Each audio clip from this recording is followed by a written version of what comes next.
let's talk real quick about taking stuff from the curb. If you see something on the curb and you aren't inspired right away, like if you look at it and you don't know what you're going to do with it, then leave it on the curb. Leave it there. So if you're rolling by and you see that piano on the curb and you're instantly inspired and you think, I'm going to take that, I'm going to turn it into a mini bar in my tiny house build. Do it. More power to you. You're repurposing something, you're going to get the excitement and the satisfaction of taking something that was going to go to landfill and giving it a second chance. So take that thing off the curb. However, if you're just rolling by and you're not immediately inspired, if you're thinking to yourself, oh, I'll grab that, I'll think of something to do with it, leave it there. There's two reasons for this. One, when you take something and you don't know what you're going to do with it, it takes up space, mentally and physically. And those things that take up space, those are burdens, and burdens slow you down. Second reason is someone who is immediately inspired, someone who knows exactly what they're going to do with that thing, leave it there for them. Leave it there for the person who's going to see it, know what to do with it, be inspired, build something, and give it a second life right away. Let them have that satisfaction. Don't deprive someone else of that immediate inspiration, that motivation, that eagerness to build something right away. Let them have that and let them act on it. Let them enjoy that. So, all that said, did I really need to grab that headboard? Yes I did, because I know exactly what I'm going to do with it. I gotta figure out how to take this apart. The only parts I really want, I just want this part here on each end, and maybe some of these. I wonder if it's just pounded apart. Well, I am good at making noise. Let's get out the dirty saw.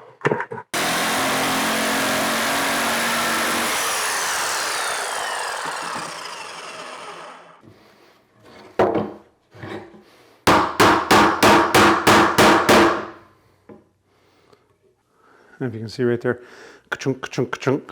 Then on here, ka-chunk, ka-chunk, ka-chunk, ka-chunk. So I don't know if I'm going to get these to come out that easily. Might just be cut it off real close. If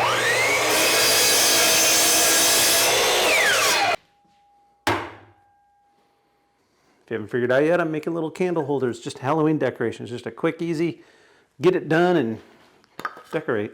Make a base for that one. Probably cut.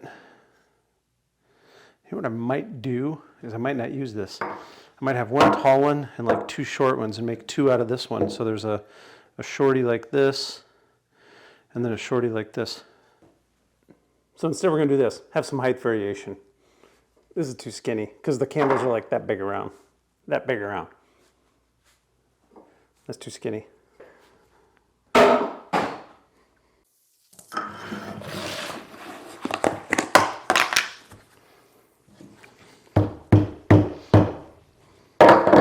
Nope, that's not gonna work.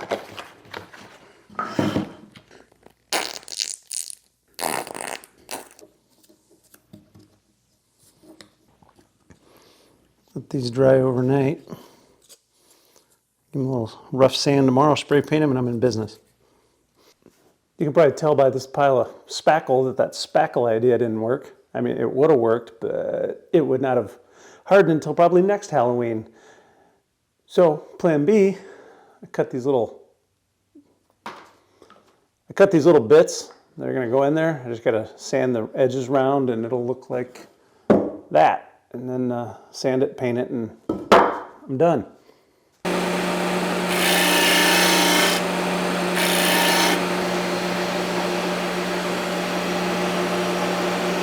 Nice.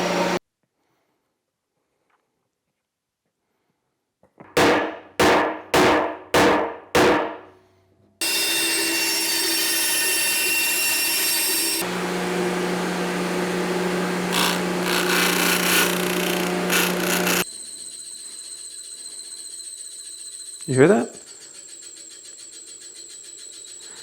That sander takes forever to wind down.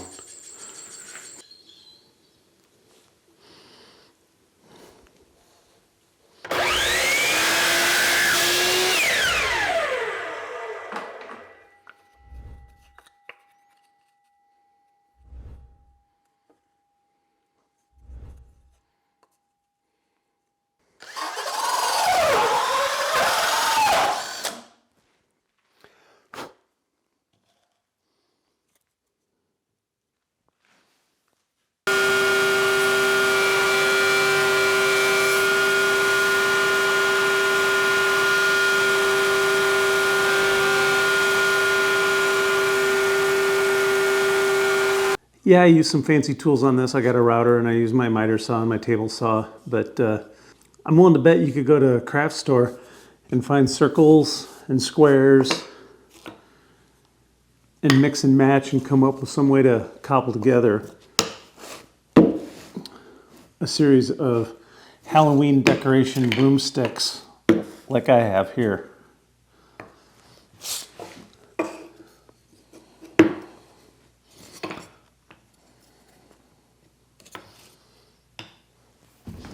I gotta glue these together and hit them with some paint, and then I'm done.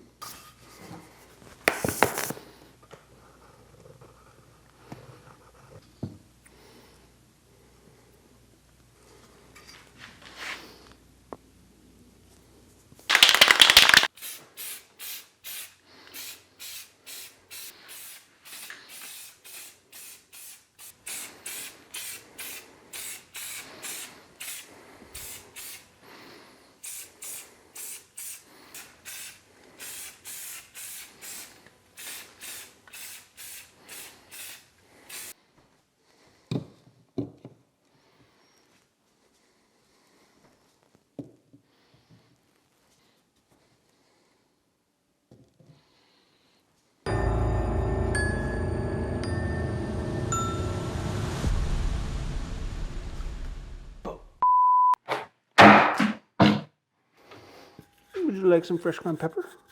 Say what? I sanded that part, not that part.